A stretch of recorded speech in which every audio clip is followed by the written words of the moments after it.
Good afternoon, good morning, good evening, wherever the fuck you're watching this. Stove, it's good to have you back, bud. How you been? Yeah, I've been well. I appreciate your guys' concern for me over the last month and a half. I appreciate you guys holding down the fort. But as you guys know, fireworks season kind of took precedent, and obviously with the 4th on Monday, I'm back. Hey, we've all got adult responsibilities. We understand, but we're just excited to have you back, bud. I'm excited to be back and talk some shit, especially on the Cardinals. That guy right below me, right there. So yeah. Hi, buddy. How you doing? Dude, big stove, man. It's great to have you back. Really reminds me of sort of like a Max Scherzer situation here for the RosinBaggers pod. Goes on the shelf for a couple months, comes back, and he's just like he's up to his old tricks. He had his, of course, debut back from the injured reserve list earlier this week. Threw phenomenal in 6 innings. So it's excited to get one of the aces back, one of the mainstays in the rotation back here on the RosinBaggers pod. I'm doing guys though. No AirPods and no $7,000 meal. Sorry, we can't get a catered filet mignon here. No, sorry. Come on, man. Yeah, I'm doing great, guys. Better than my team that I'm rooting for currently with St. Louis. We got Miles Michaelis on the bump, so I got the stash rolling in full effect, trying to channel some positive vibes for a St. Louis team that is going circling and spiraling out of control. Can't seem to find any arms to throw any strikes or get anybody out. Philly had a heyday with them this past weekend. Atlanta's absolutely been torching them. It has been a tough stretch to be a Cardinals fan. And now we're not looking at the NL Central race. Cardinals fans are saying, can we hang on to one of these wild card spots at this point? And we're going to talk a little bit about the NL wild card race and the AL wild card race in my review or my preview, and then State of the Union. So wild card talk coming up, boys. Yeah, for sure. I mean, you mentioned the Phillies that got on you. They're right in that wild card race too. So definitely some concerns there. It's kind of the doldrums of summer, and there's not just, the Cardinals, and we see some other top teams right now that are sputtering a little bit. So a lot of good action to talk about this week. So let's get right to it. Let's talk about our review of last week's series. Oh, that's me. Sorry. Yeah, sorry. I thought you were. No, that's me. You're I've good. been out of practice. So hey, we're getting back in the swing. Been out of practice. I'm sorry. We're doing review, right? Review. Yes, sir. So, Ty, you were reviewing the Twins and the Orioles. What were your takeaways from this series? Oh gosh, Baltimore, get a bullpen. That is the biggest takeaway. We flash back to game 1. This is one of those series that you could honestly, and I don't say this a lot about a baseball game, but you could have tuned in the 9th inning in both game 1, 2, and 3 and got all you need to know because the Baltimore bullpen struggles were real in this series. Game 1, Jorge Lopez comes in with a 2-1 lead, blows the save. Byron Buxton hits a 2-run walk-off home run. The Twins win 3-2.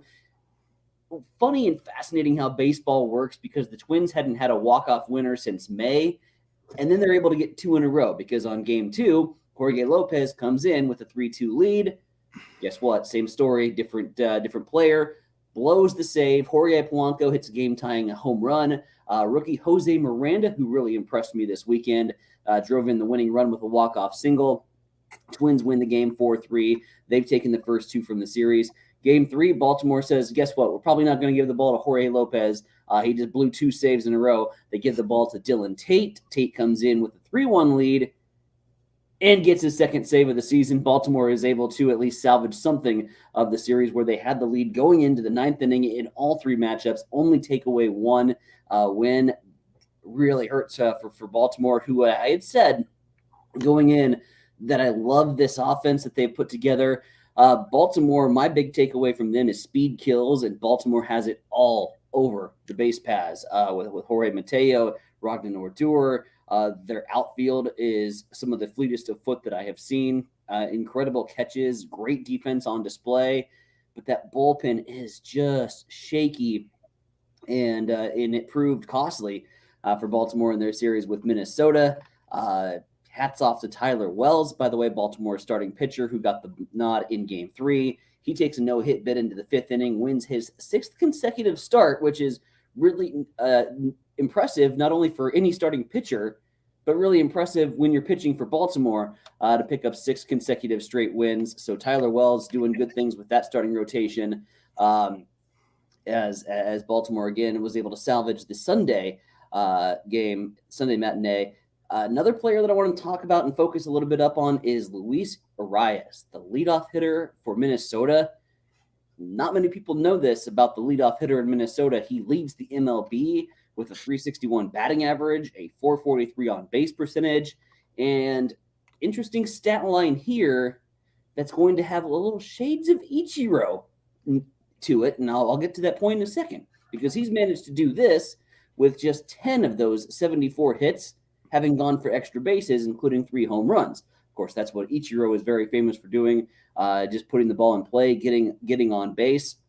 In fact, Ichiro, in the live ball era since 1920, only 4 players in 5 different instances have finished with an on-base percentage of 120 or higher while recording the extra base percentage of 15% or lower.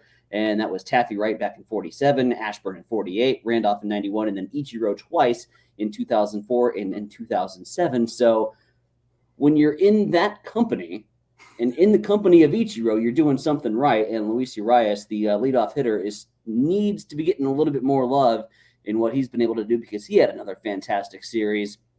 Byron Buxton coming around still has the power, still has the pop. He has cooled off considerably from where he was at when he was red hot in May.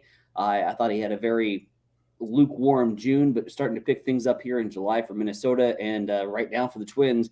They're needing every bit of that if they want to continue to put distance in that NL Central, or the AL Central race, but they've certainly got the offense to do so. I thought their starting pitching came around and pitched considerably better than where it was at over the course of the last 2 weeks. So Minnesota played good baseball, and it was good baseball to watch. Baltimore falls just a little bit short. But like I said earlier, this is a team that's going to spoil a lot of teams. It's a team that I think we can all say this with the Baltimore Orioles. They have improved much faster than I think anybody anticipated, and they're here to play some good baseball, and they're going to cause some teams some headaches down the stretch. Yeah, you're absolutely right on that. And you look at the Orioles and where they're at in the standings right now, in a very tough AL East.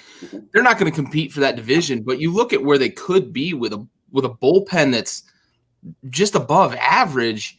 They could have swept that series, and they'd be 2 games below 500 right now. Not to mention, I think they've got a dozen or more blown saves already this year. So a bullpen there could really make a difference for an Orioles team that is – their trajectory went from – we were kind of flatlining, waiting for that Adley Rutschman call up, and then it happened. You get a little bit of a ripple. But over the last month-ish, that trajectory has really shot up.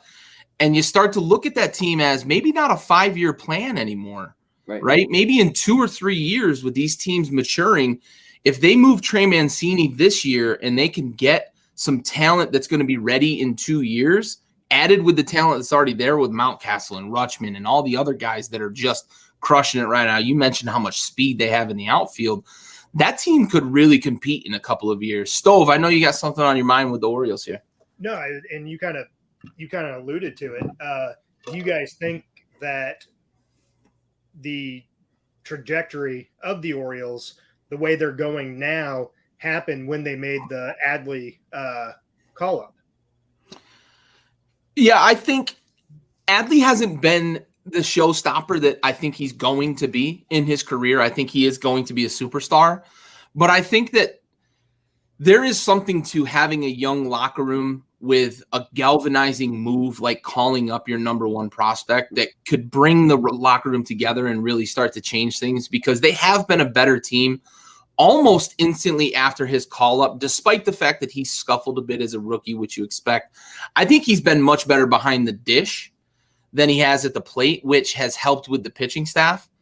But I just think that there's something there with those young guys and what they're building there in Baltimore, that having a guy get called up from the minor leagues in the middle of the season that you were anticipating all along can kind of galvanize that locker room. Ty, what do you think? Oh, you're dead on with your synopsis of the Adley Rutschman call up, and I'll mirror it to Pittsburgh and their call up of O'Neal Cruz. There's something about when you go back to last year with Baltimore, having the number one prospect in your organization continue to stay on the shelf and get minor league minutes as opposed to major league service time. It sends a message to that locker room that you are not ready to be competitive and you're not ready to play winning baseball. And when you make that call up from an organizational standpoint, that's when you say, hey, we're starting to get the dudes that have been big time prospects in here.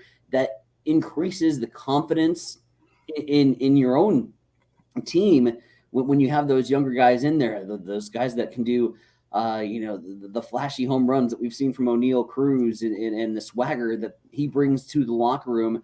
And it really, for Pittsburgh, it's galvanized things. And I think that is very similar to what we saw in Baltimore. It's just a message that sends to the team that we're ready to start being competitive, when we're ready to start playing winning baseball, and we're going to bring up the dudes to get us there. Yeah. Absolutely. I think that's the perfect point, right? It isn't necessarily just having a prospect called up. It's the signal from the front office, as you put it, that we're ready to start putting pieces in place to be a competitive team. And I hope that tenor and that intention and that, that demeanor from the front office remains in Baltimore, because that's a city that's been starved for good baseball for a very, very long time. Mm-hmm. All right. So I want to look at my series here. I was looking at the Padres and the Dodgers, and I'm on it, bro. Sorry, I jumped the gun a little bit on you there. The Dodgers go ahead and assert their dominance here in a series with the Padres, where I looked at it last week. Like, Padres were in first place. They kind of stumbled a little bit. The Dodgers had reassumed first place. The Padres had an opportunity to put themselves back in first place with a good series here if they'd have taken 3 out of 4. Instead, the Dodgers take 3 out of 4. And, right now you look at an NL West that had 3 teams that were near the top and really had similar records, and the Dodgers have started to put some distance between themselves. Taking 3 out of 4 will do that for you. Having probably the deepest roster in baseball will do that for you. And I think the Padres are still waiting for Fernando Tatis to rejoin the major league squad. And do I think that later in the season, the Padres are probably going to get the better of the Dodgers in some of these series that they have left with them? I do, because when you add a guy like Fernando Tatis, it has a obvious but demonstrable effect on that roster. One of the, if not the most complete baseball player not named Mike Trout in the major leagues. So you look at what Fernando Tatis can bring with the Dodgers. If I'm a Dodgers fan, I look at this series. We struggled against the World Series favorite. We struggled against the Dodgers, who are starting to maybe hit their stride a little bit in the middle of the summer here. They're still missing Mookie Betts. Would have liked to take this series, right? Take 3 out of 4 in this game, in this series.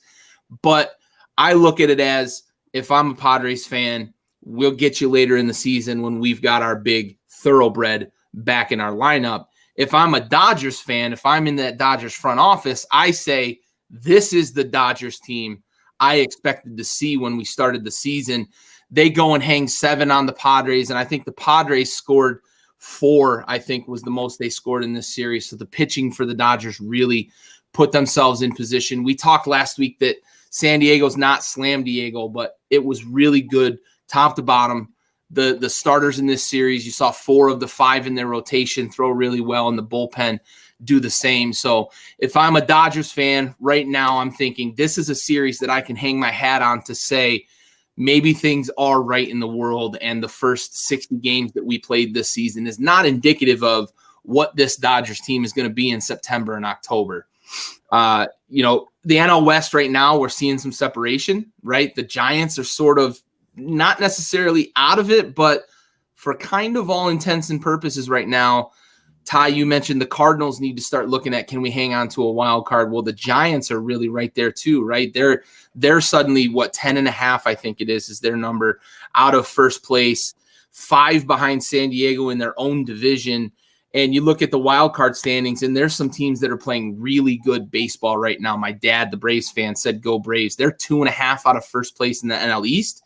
They look like a really good baseball team right now, chasing the Mets, breathing down their neck. Max Scherzer couldn't have come back at a better time for the Mets because they've got some guys going on the shelf that he can kind of stem that tide.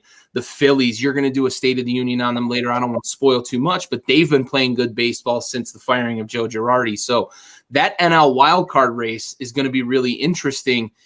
And if I'm the Dodgers, I look at it and say, now we've separated ourselves from the rest of the NL West right now as it stands on July 6th. Let's look at what we're going to be in September and October, and can we get to that point of Dave Roberts and his guarantee of winning the World Series? Thoughts? Good stuff. My thought is, what in the hell has happened to Blake Snell? For the San Diego Padres. Yeah. Blake Snell has gone from a Cy Young Award winner to arguably the most unreliable starter, not only in that Padres rotation, certainly in my fantasy baseball rotation, but really baseball-wide. There's the real reason right there. He got negative 17 points for me this weekend, and we lost the game because of it. And this is a growing trend for Blake Snell. And I was watching over the weekend on MLB Network. They were doing coverage and live look-ins, and they had really focused on Blake Snell and talking about just the way he works and his work rate when he gets the ball. And that I would be very curious to see if San Diego doesn't start to maybe utilize, and sounds so bizarre to say, from a Cy Young Award winner to maybe a guy that goes into the bullpen and gets you one inning. Because Blake Snell goes from 0 to 10, and he stays at 10, and he doesn't have that flexibility or that change of pace that you see from an Adam Wainwright and some of these starters that have gone long into their careers and go long into games. He's at 100 miles an hour from the word go. By the time that gets to the second time in the lineup or that third time through the lineup, he's getting rocked around and getting shelled. I just, I hope for Blake Snell's purposes that he's able to get things turned around and figured out. But right now, it looks like he could be very destined for a bullpen. Yeah, it's very possible for sure. And he is so up and down. And you talked that second time through the lineup. That's always what we look at with starters, especially young starters, right? Can they get through the second time through a lineup? And Blake Snell's not a young starter. So if he's struggling with that now, you may see him be a guy that transitions to middle relief or even a setup role. Stove, what do you got? So I like your take, Ty, on the bullpen rotation there, because we've seen that with pitchers before. We saw it with Dempster with the Cubs before. We've seen it with a few other pitchers too. Giants pitcher Lincecum, yeah. Yep. He went through a stint where he was a bullpen guy. Yeah, you saw that with John Smoltz later in his career. Went from a starter to a bullpen guy. So yeah, definitely not out of the question by any means, and I don't think it's a far-fetched idea by any means at all. And then my second point on this is,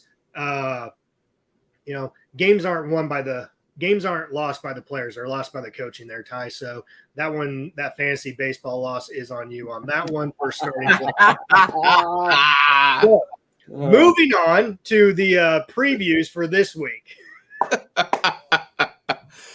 All right, Ty, you're looking at the J's and the M's. Talk to me, buddy. The M's look good with that young talent. They might have the Rookie of the Year on that roster. What do you see in this series? Dude, Seattle Mariners right now, they could apply for a roller coaster ride at Disneyland. You are not kidding. With the roller coaster that they have been on so far this year. This enters our first discussion in terms of wild card position jockeying and wild card races, and this is a good one. This was I solely picked this for the potential that this could have in terms of the impact on the American League wild card standings. Mariners, as we mentioned, roller coaster ride, and it's only halfway through. So you Seattle fans, get ready for more sick stomachs because it's been up and down and up and down. Blistering start. They go 11-6 was the signs that maybe Seattle had picked up right where they left off at the end of last year, where they came in absolutely, or I should say, came out of the baseball season on an absolute tear.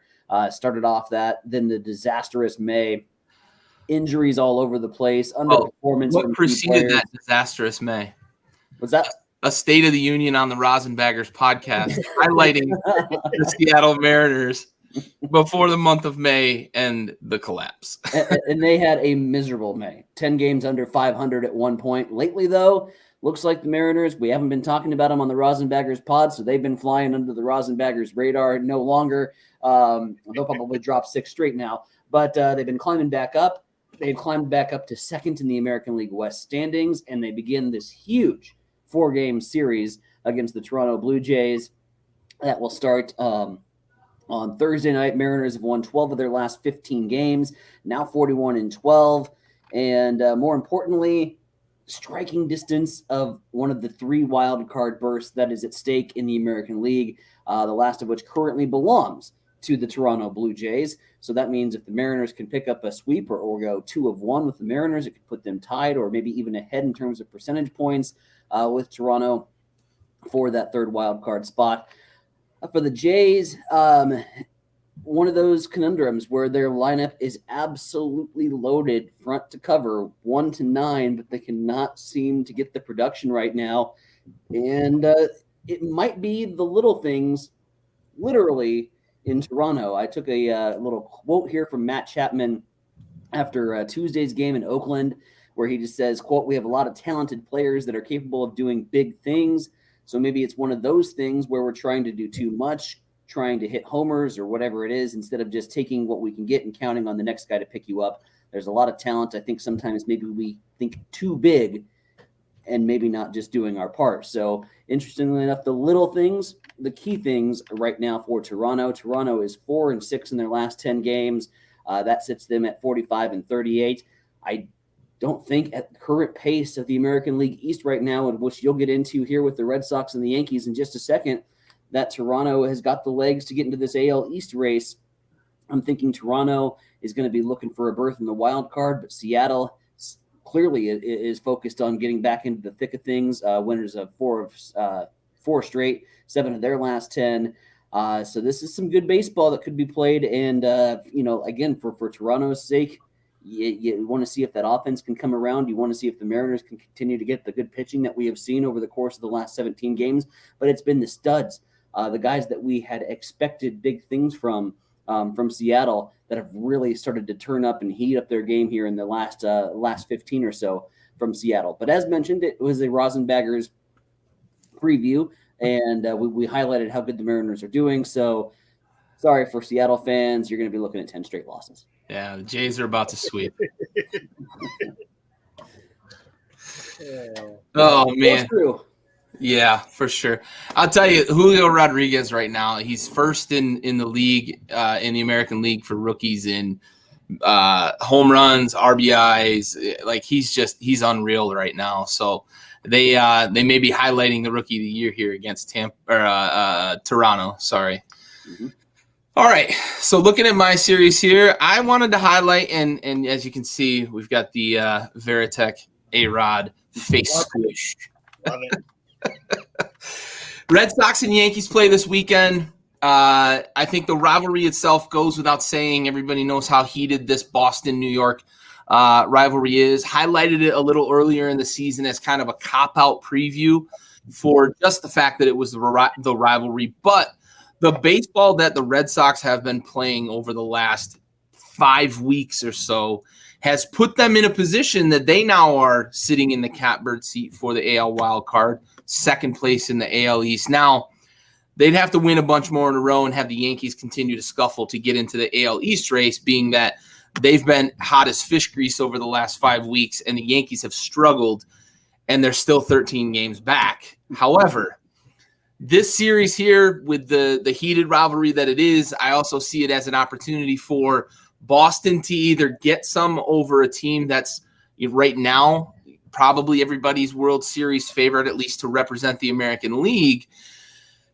challenging potentially for the wins record. If they can get some over on them, they also possibly put them some distance between themselves and Tampa and Toronto, because Tampa and Toronto are also going to have to play the Yankees here.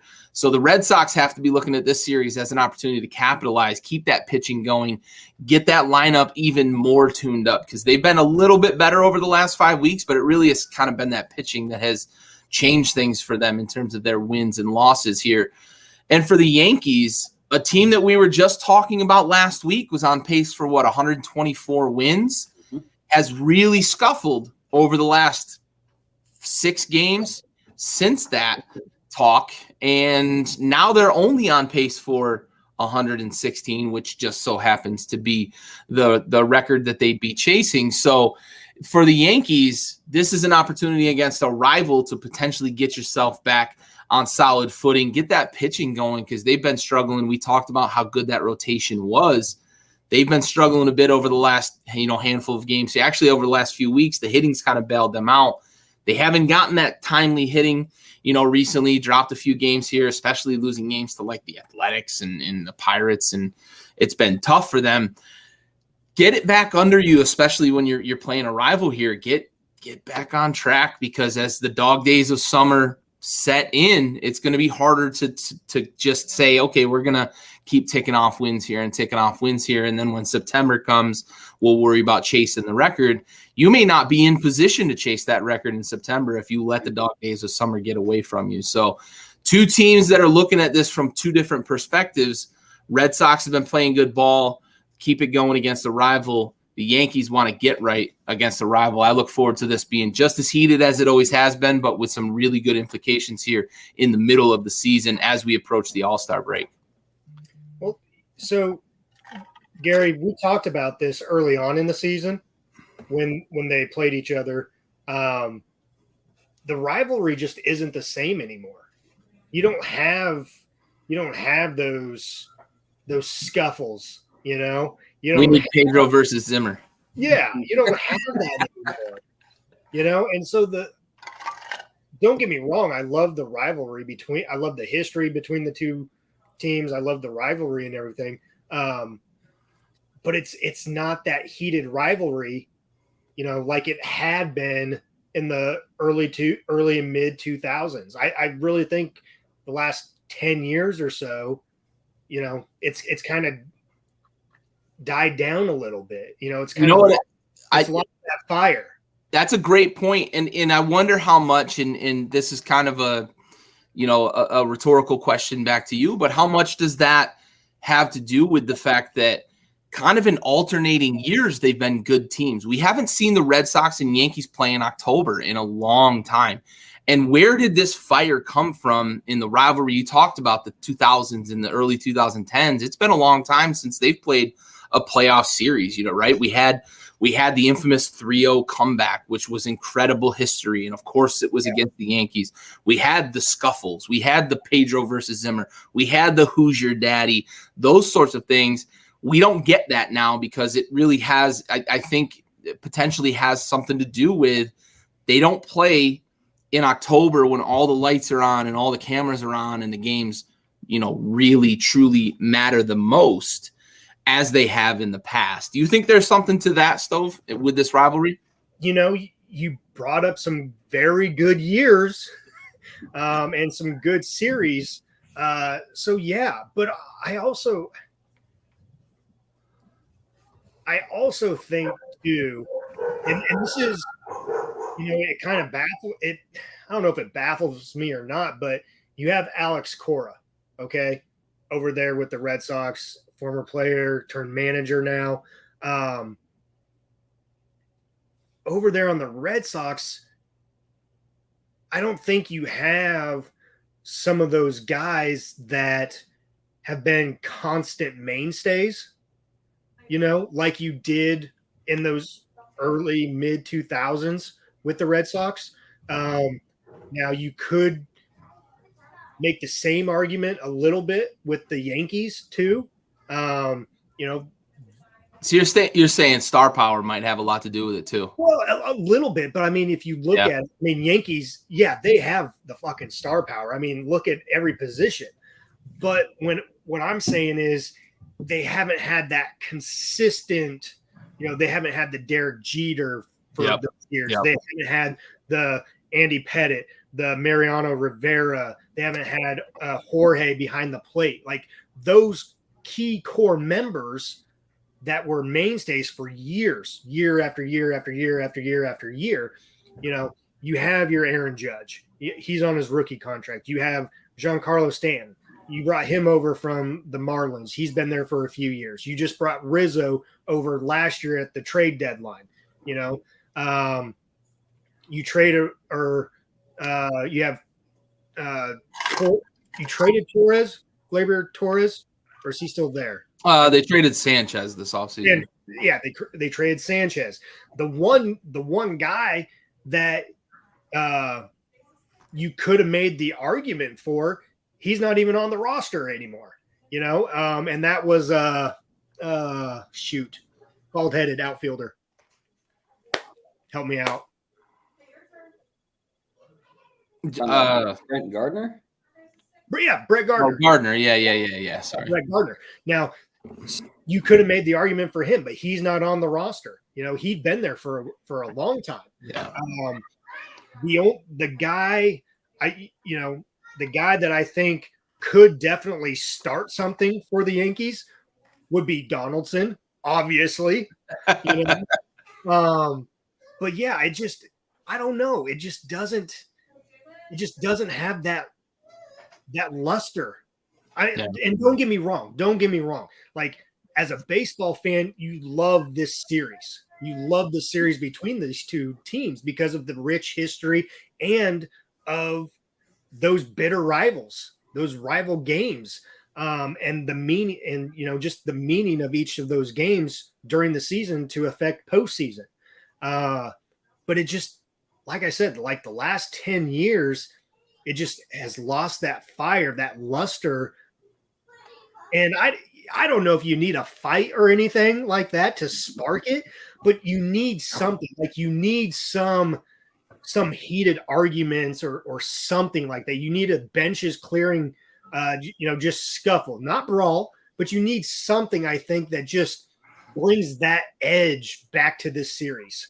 Well, and you're both right in terms of this rivalry series, and this is a great preview, and because it's going to bring up a lot of great discussion points. But just to piggyback off what Stove is saying for a little bit, you remember the rivalry of the late 90s and early 2000s with the Yankees and Red Sox, and we all do, and it's all very memorable for us because there was two distinct images that were taking place at the time. You had the New York Yankees, who were essentially and continue to buy their World Series rings, and you think the evil empire. You think of the evil empire. You think of the Jorge Posadas and the Derek Jeters and Mike Mussinas and Andy Pettitts and these guys that really were everything about high class society and the big New York lifestyle. And then you had your bad boys of Boston with Jason Varitek and John Beer and Chicken. Kevin Millar. Yes. These guys, they represented everything about blue collar America, and they gave that rivalry two very, very black and white, very distinct edges to it. And I think that there was, that sense where Boston was like, we're doing this for the baseball universe, but we're doing this for America, and we're knocking off the big dogs in the New York Yankees. And I don't think you have quite that makeup between the two teams, because who can hate on a guy like Aaron Judge? I mean, the guy just absolutely rakes. They don't have those centerpieces and those fixtures of guys you just love to hate or you love to cheer for. Now, along the lines, Gary, you're dead on 100% right too. The proximity in the standings hasn't been there over the course of the last 10 years. When the Yankees are good, the Red Sox are trailing. When the Red Sox are up, the Yankees are down. So we haven't had really this collision course in terms of proximity in the standings to have enough fuel to bring about the fact that this is one of the greatest rivalries in certainly in baseball, but in all of sports. We haven't had that fuel to ignite that fire. That being said, we're getting very close to that point, especially where they are at in terms of standings right now. You got a Boston team that is hungry and eager to take a couple shots here at this American League East race and maybe take 2 or 3 from New York. But you have a New York team that I think, for all intents and purposes, over the course of the last week, they looked at the schedule and they did what any major leaguers are going to do. They took their foot off the gas, and now they're pedaling hard to try to find their footing again. And you got a Boston team that's going to be coming in very hungry. It's got all the ingredients to really, I don't want to say get the rivalry back to where it was, but certainly ignite something, ignite some sort of spark. And this one, to me, going into this rivalry series, this has a lot more intrigue maybe than any Red Sox-Yankees match that we've watched in the past 5 to 7 years. I think this particular series, puts New York on the national media watch list because everybody's, and I've even had friends that are Yankees fans that are like, hey, we're starting to watch baseball again because all of a sudden we looked up and the Yankees are pretty damn good. Yeah. And haven't had that particular and traditional collapse that we've seen from New York over the course of the last couple of years. So we got Yankees fans that are paying attention to baseball again.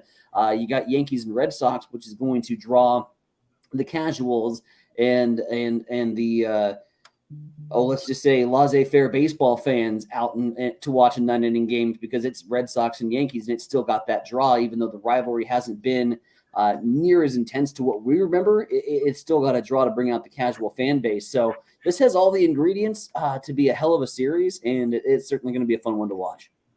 For sure. Yeah. And real quick before we move on, I know you guys talked about him last week, I think it was, or maybe the week prior, but Derek Jeter, there's a new ESPN series coming out on him starting July 18th. So just for you, Gary. He's my boy. Can't wait. Can't wait to watch that. Oh, Captain, my Captain. And that's what it's called. As well it should be. As it should be. All right. Let's do stuff anymore. Let's do our salute to service real quick before we get to State of the Union.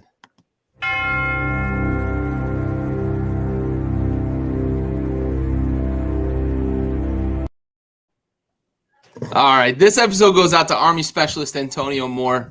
He died January 24th, 2020, serving during Operation Inherent Resolve. Specialist Moore was 22 at the time of his passing. He was attached to 346th Engineer Company, 363rd Engineer Battalion, 411th Engineer Brigade. He enlisted in 2017 and had been awarded with the National Defense Service Medal and the Army Service Ribbon. Army Specialist Antonio Moore, this episode goes out to you. We have the watch.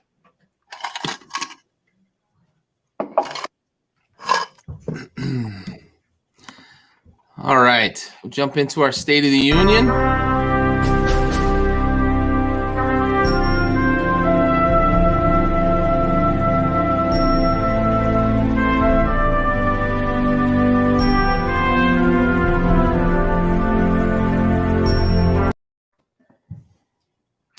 All right, Ty, let's start with you here. The Phillies, buddy. You ready to curse somebody? Ready to give another curse here on the RosinBaggers pod. Of course, it doesn't take a lot of individuals that have been a part of this show very long to figure out why Philadelphia currently tied right now with St. Louis for the NL wildcard spot, soon to be one game ahead of St. Louis once we finally lose to the Braves here tonight. The Phillies in the wild card spot that the St. Louis Cardinals absolutely need. So let's go ahead and talk about the Philadelphia Phillies and how hot they have played since firing Joe Girardi. Phillies have played half their season and control their postseason destiny, which sounds absolutely bizarre to say because they had a rocky start. First 2 months of the year, injuries galore, firing Joe Girardi. And since then, I had an opportunity to watch them several times over the course of this weekend in their absolute drilling of the St. Louis Cardinals from an offensive assault. These guys are impressive. And you, as a Washington Nationals fan, know that very well from last night's 11-0 shellacking in Game 81, which is officially the halfway point of the Major League Baseball season. Phillies have moved in to a spot in the National League wildcard race, 43-38, a percentage point ahead of St. Louis Cardinals for control of that final wildcard spot. St. Louis, as we've mentioned too many times here on the show, sputtering as of late. and really struggling to find pitching, offense, defense, you name it, we got problems. Two teams playing a big 4-game series in downtown St. Louis this weekend. It's be a Thursday, Friday, Saturday, Sunday matchup for you. As we mentioned, Phillies have just gone on a tear, 22-9 since June 1st, and the offensive numbers are impressive. They've outscored their opponents since June 1st, 172 to 116 during that span. So their run differential is going through the roof. They are 21-9 under Rob Thompson, who took over for Joe Girardi. Sometimes it's just a change of scenery. You can't explain it. I've always liked Joe Girardi. I think he's a baseball dude. Sometimes it's just a change in leadership that's what's needed. And what is needed is Kyle Schwarber's bat as of late for Washington. He is on pace for 50-plus home runs as he hit 24 and 25. He is smiling, happy, loving life right now in Philadelphia. I don't think I've seen Kyle Schwarber or this side of Kyle Schwarber in a very long time. So he continues to just be a huge boost. Smashed those home runs against the Cardinals in the playoffs. I remember. I forget those particular moments for good reason. Are there many players in baseball that can get hotter than Kyle Schwarber? At the moment? No. I mean, like last year, the streak that he went on right in the middle of the season before he got moved off of Washington, like as hot as he was, I mean, he was the best hitter in baseball by a long stretch for about a 7-week span last year. It was unbelievable. And he's doing it again this year with Philly over the last handful of weeks. He's just been hitting the cover off the ball. It's insane. When he gets hot, he is like the center of the sun. There are players that get hot, and then there's players that get there. There aren't any players that get Kyle Schwarber hot because Kyle Schwarber hot is a different level of streaky, and it's good. And oh, by the way, here's the big thing with the Philadelphia Phillies. They put all of this together, and Bryce Harper's got a broken thumb, and Gene Shakir has been out of the lineup since June 1st. So imagine the boost that Philadelphia is going to get when they get their two best pure hitters back at the same time for what could be a very impressive stretch run. And I'm saying, yes, they've locked in and they've latched into this wild card race now. But look out if you're Atlanta. Atlanta was able to close the gap on the New York Mets, and they've done so. Look out if you're New York. Look out if you're Atlanta. I think we could have a 3-horse pony race here in the National League East. And oh, by the way, speaking of the National League East in the wild card race, Miami's not that far behind, right? And they're playing some pretty damn good baseball. And we're going to talk a little bit about one of their players in specifics, hopefully here on Fair or Foul with Sandy Alcantara, who has been easily the best pitcher in baseball right now. But more on that in just a little bit. The boost that the Philadelphia Phillies could receive once they get their two best players back. This is a scary team. State of the Union in Philly. Things are good. Things are great. And they could get better. So how do you feel about Ty using the State of the Union as his personal platform? I mean, it is what it is. I mean, I can't get mad at him for it, but you got to utilize your resources. But but just be careful. Just be careful, because that shit will come back and bite you in the ass when it matters. Baseball, the baseball gods. I'm a firm believer in it, but I'm as long as we've got the platform and the ability, we're gonna test it. We're gonna bend it a little bit, and if I'm sitting in a half a game back, damn well we're gonna be talking about that team that we need to catch. Yeah, I didn't do anything this week, but I might be doing something next week. I don't know. It'll have the reverse effect. Now that Big Stove's back, he'll be talking about a team. Cardinals could go on a 15-game winner. So by all means, put them on the State of the Union. There you go. Oh, man. All right, so I want to talk about the number 116, and we've talked about it quite a bit over the last few weeks, and I'm going to be open about a conversation that we had about, I want to say 2.5, maybe 3 weeks ago in the group chat separate from this show, where we pitched the fair or foul topic of the Yankees will break the record. And Stove gave a very succinct, very deliberate, and very direct answer of No, they're going to cool off. And lo and behold, they are in a lull right now, and they've lost to a couple of bad teams over the last week.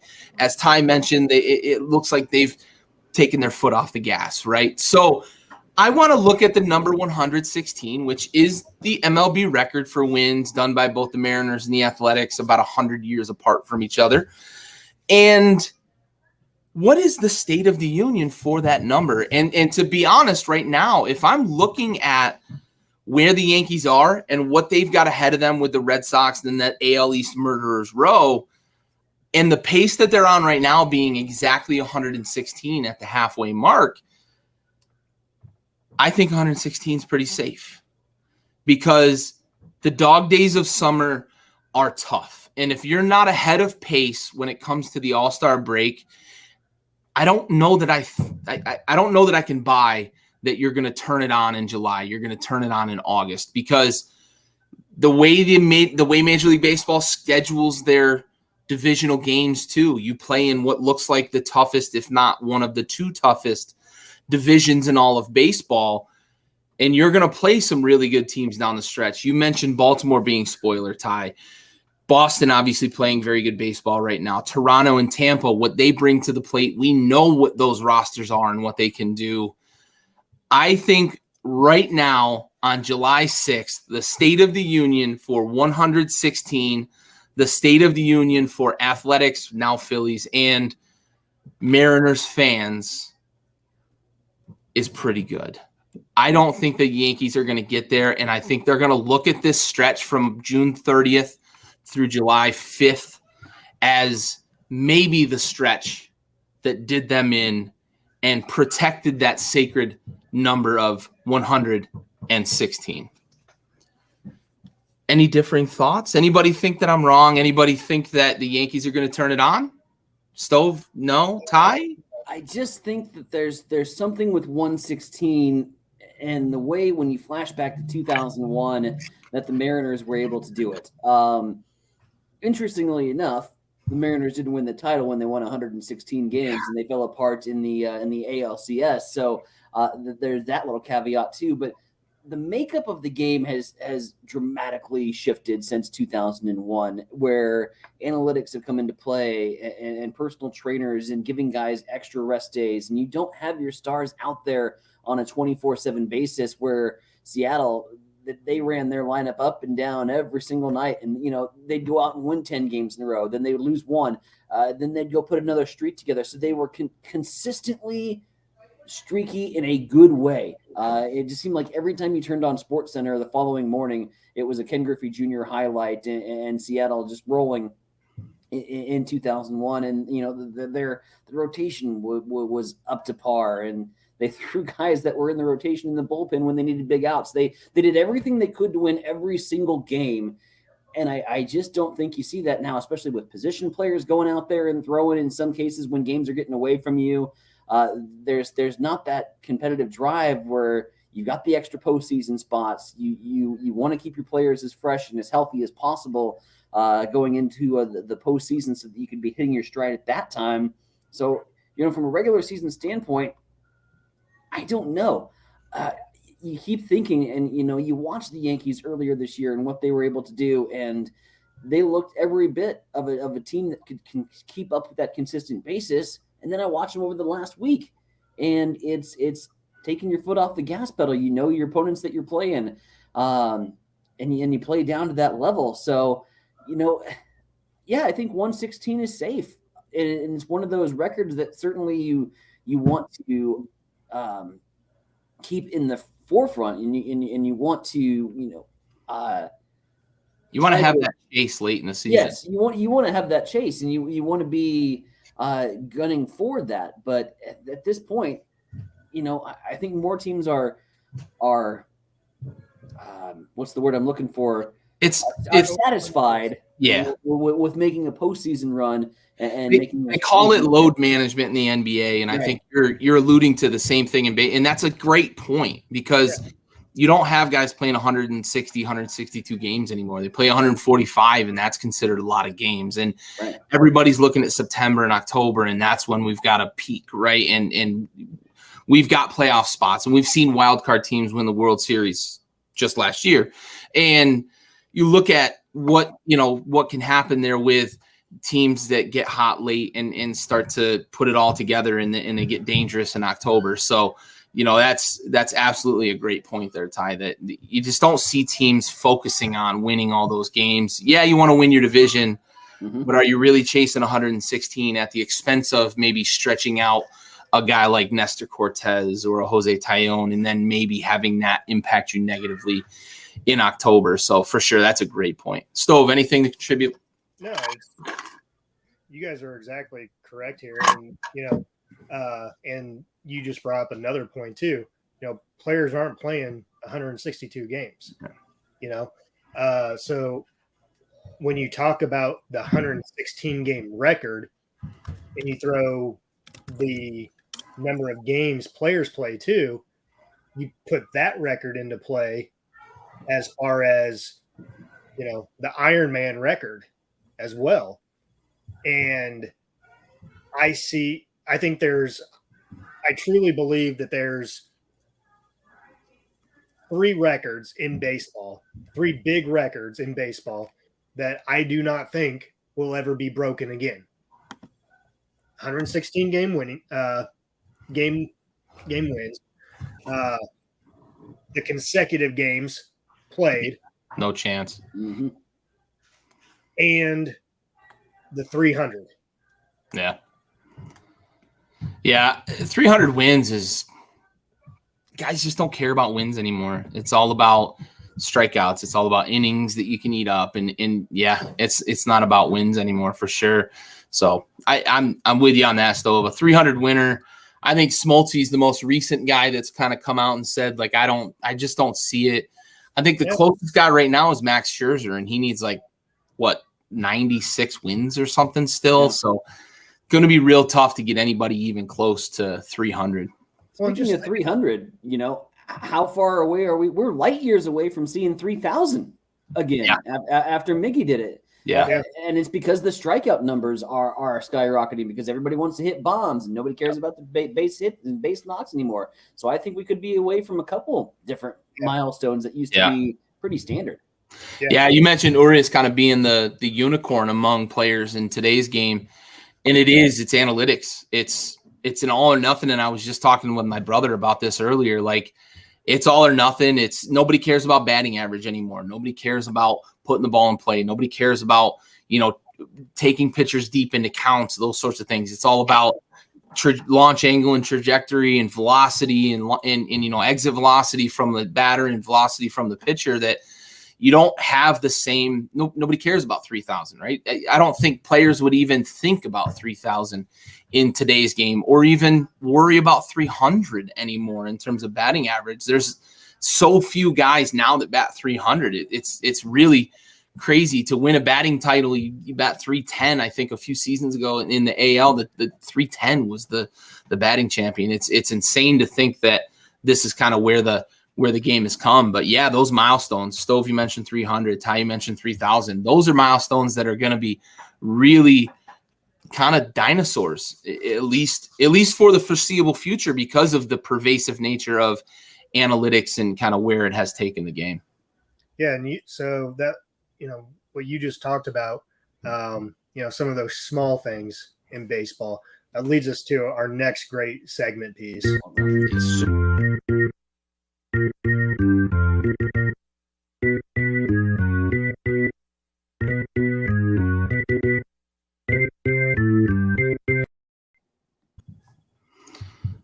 What a segue, Stove. Well done, buddy. Well done. So still got it, man. Yeah, he ain't missed month a off the fucking show, beat. comes back, and it's just boom, segue. Got you with the right hook. The Max Scherzer comparison was spot on. He hasn't missed a beat. So, fair or foul, Stove, we'll start with you. Small ball is officially dead. Absolutely. No one does it anymore. No one does it. And it's mind-boggling because you see it work at every level of the game until you get to the major leagues. And it's like, throw it out the fucking window. And it's stupid because you want to know why? The only time that you may even try to do this is, and they probably don't. I haven't watched a lot of baseball this year, but with the runner on second, okay, why not try to bunt him over to third? Why not?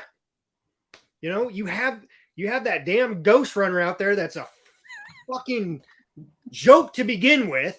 We've already talked about that early on in the season, okay? But it's fucking simple. You know, I'll take this quote, and you guys should know the quote. You see the ball, you hit the ball. Throw the ball, you catch the ball. Like, it's that simple. Like, I don't know. I don't know, like, where along the lines that we just stop teaching and stop doing the small ball things. Because if you look at your college games, look at the teams that were in the College World Series this year. Look how many times they did small ball. They bunted that runner over to second to get him into scoring position. Or if he did get a double, you know, they moved him over. You know, they did a little hit and run action to move, you know, just to get guys out of place. It's mind-boggling how we see it work at other levels. And we are all in this era of analytics, okay? Trajectories, launch angles, whatever. Everyone wants to talk analytics. Analytics on small ball fucking works. So why don't you incorporate it into the major league game? Stove, I fucking missed you, bud. Dude, it's so good to have you back. Well done. The fire and the passion about small ball. I didn't think we would see so much fire from something that has been so dead out of the major league game for so long, and it's really obvious as a National League fan this year with the incorporation of the designated hitter. I have seen small ball just completely get wiped off the map. Here's some numbers. The only team that does it is the Arizona Diamondbacks, where they have, and what do we have played, 82 games now. They have officially registered 13 sack bunts so far this season. On the other side of the coin, the team that just beat the St. Louis Cardinals, the Atlanta Braves, 3-0. Congratulations to your dad. I know he's a big Braves fan, and they beat the Cardinals. So, yay, one round of applause. And the Mets are losing, too. Could be a good night. The Braves have sacrificed bunted at this point in the season a whole whopping 0 times. They haven't done it. The San Francisco Giants once, the Miami Marlins once, the Dodgers, some of the leading teams in Major League Baseball have all sacrificed bunt 1 time. Milwaukee with 2, and a whole other teams with 3 and 4 respectively. And before you finally get up into some of the double-digit numbers from Tony La Russa, big shocker there. He's got the White Sox with 10 different sack bunts, but the White Sox can't hit themselves out of anything right now. They are just struggling. And I'm interested that you put and talked a little bit about the college game, because it kind of counterpoints one of my points, and that's maybe we saw it a couple times. We saw it successful at the college level, but from what I watched at the College World Series, I seen a lot less of it, and I'm seeing a lot less of it at every level. Where it used to be standard practice was, you know, at the high school level, at the Legion level. I've done enough games here locally.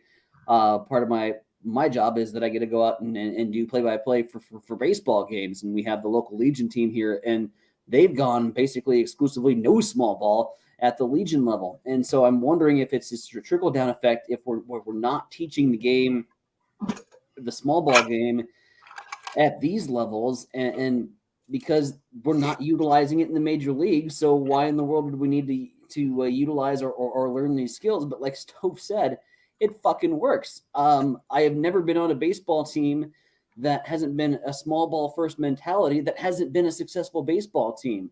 When you had guys that wanted to crank it out into the gaps and wanted to swing as hard as they could and didn't do their jobs essentially by moving the guys over, getting to the heart of the order.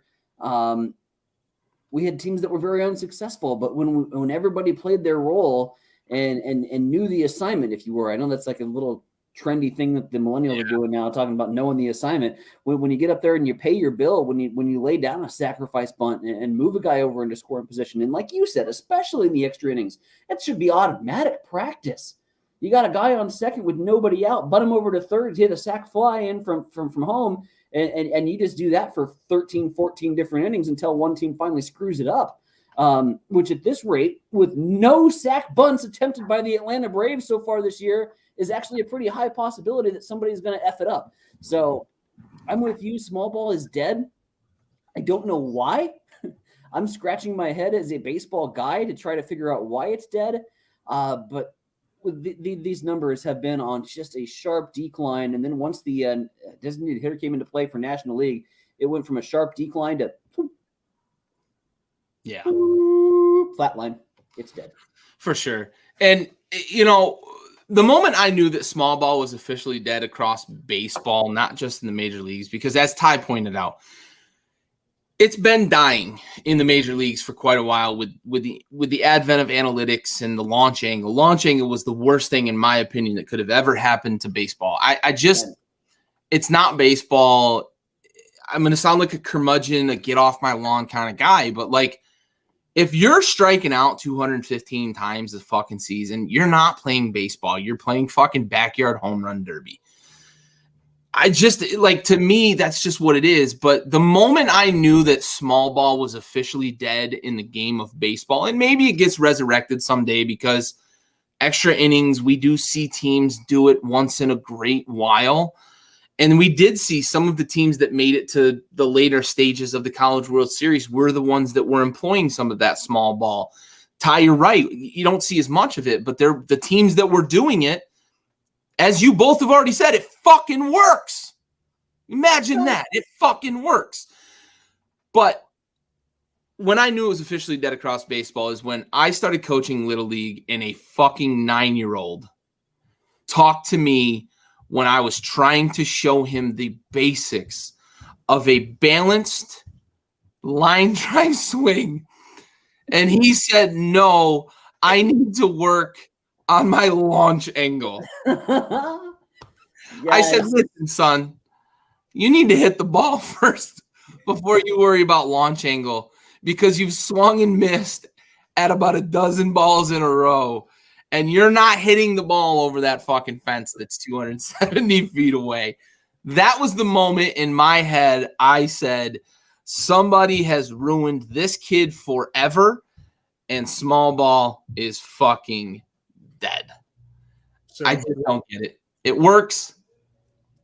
So real quick, I guess I do stand corrected. Ty, thanks for pointing it out for, College World Series. So here's the top 10 teams in college baseball for sacrifice bunts hits, okay, for this past year. Number 1, Jackson State. Number 2, Georgia Southern. Number 3, Wofford. Number 4, Coastal Carolina. Go Shanties. Number 5, the Citadel. Number 6, East Carolina. Number 7, UC Irvine. Number 8, VCU. Number 9, Lipscomb. Number 10, UIC. No idea. University of Illinois Chicago. Okay, thank you.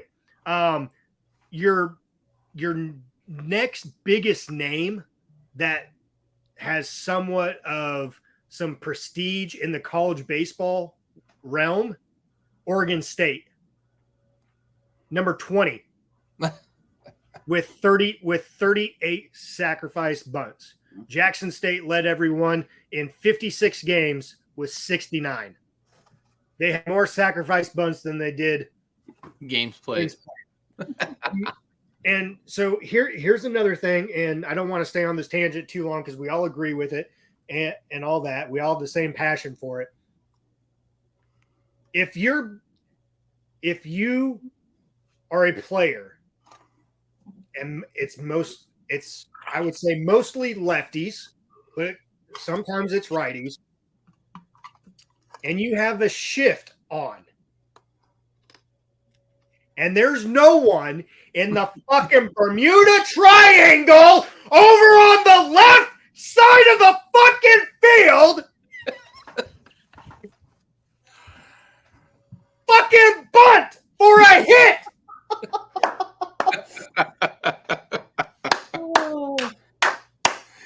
Well done, buddy. Well done. So good. And Matt Carpenter is so famous for that. He's done it well, and he's even Big Poppy used to do it too. All right, let's shift topics here. We all agree on small ball being dead. Let's see if we all agree here that Sandy Alcantara is the front runner for the NL Cy Young. Ty, I'm going your way first, bud.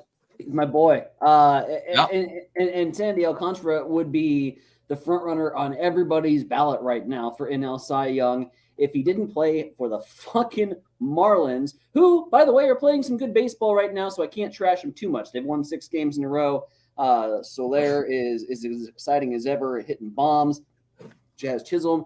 But you take a look at his earned run average and in his starts since May 16th, only one team has scored more than 3 runs, and that was the New York Mets. Pretty damn good baseball team.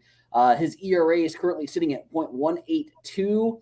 He threw a 8-inning 2-hitter against the Angels most recently back on the 5th. So that was here this week. That's actually when I posed the question because he's untouchable. The Cardinals haven't been able to get to him either. But he just didn't get the run support early on to have the wins to back up the just astronomical statistics that he has been putting up. He has been completely unhittable. He's not a big 10-plus strikeout guy, only 2 of those instances, but he puts the ball in play. His defense backs him up. He's a ground ball hitter when he does come after guys, and they do make contact, typically ground ball outs. Anyway, like I mentioned, his ERA is fantastic. His stat line is more than enough to put him into the conversation. And he had a hell of a year last year as well. Very similar results. He couldn't get any run support, and it's hard when you're holding a team down to 3, maybe 2 runs a game, but you can't get 1 from your own team to provide that positive run support. So he started off the year as kind of a hard luck loser. With all the stats in the world and any other rotation would be front page headlines of what he's been able to do. But I think Miami they struggled so hard out of the gates. They've now turned things around. And I think because they have, and Miami's starting to get a little bit of notoriety here down the stretch as we hit the All-Star break. So is Sandy Alcantara, and he's one of the biggest reasons why the Marlins are in the position they are. And I don't say like one guy often wins for a team. You get that, and you can tell that confidence, there's something about having your ace up on the hill, up on the mound. They've been playing better baseball around him now, and it's proven on the standings line. But Sandy Alcantara, I can't think. Maybe you go to LA for a potential NL Cy Young contender that could contend with him. But right now it's been all about Sandy, and for good reason. It's fair in my book. He's the front runner for NL Cy Young. For sure. Stove, any dissenting thoughts? Come on, where's the fire? Where's the argument? Not on this one. Small ball, baby. Yeah, so Ty, I agree, right? And I would counter, if I was going to counter, I would counter with the guy you alluded to out in LA, who's 10-0 with a lower ERA. But you can't take away from the fact that Sandy has 40 more innings. He's got 2 more starts, but 40 more innings than Gonsolin and 2 complete games. In an era when the complete game is going the way of small ball and in a casket, Sandy Alcantara has 2 complete games this year for a team that we expected to be a cellar dweller in the NL East. He's got them in position. When he toes the rubber, they're a different team. his ERA is a wash essentially with Gonsolin, despite the fact that Gonsolin, he has a little lower. But you look at a guy who's a workhorse, 40 more innings, 2 complete games. I don't think you can make an argument that would really sway me in the NL away from a guy like Sandy Alcantara, who's 9-3, by the way, for a Marlins team that we didn't expect to win many games this year. So this is definitely fair. I'm with you, Ty. All right. I think we only had the 2, right, Stove? No, we had this one too. Oh, that's right. I posed this as kind of a poke at the curse. The curse of. Hey, you want my opinion on this one? This one's fucking fair on this one, folks. Because if you look at the last fucking fair, foul State of the Unions and all that shit, and our picks and not my picks, but your guys' picks, your guys' picks. Yes, this is definitely fair. So from here on out, for the next month or so, Sandy Alcantara won't record a fucking out. His ERA is going above fucking 10, and picture him out of the NL Cy Young. On that note, we are going to close this episode. This has been episode 16 of the RosinBaggers podcast. We've got Big Stove back, as you can tell. We are incredibly happy to have him back. This has been another episode. We are out.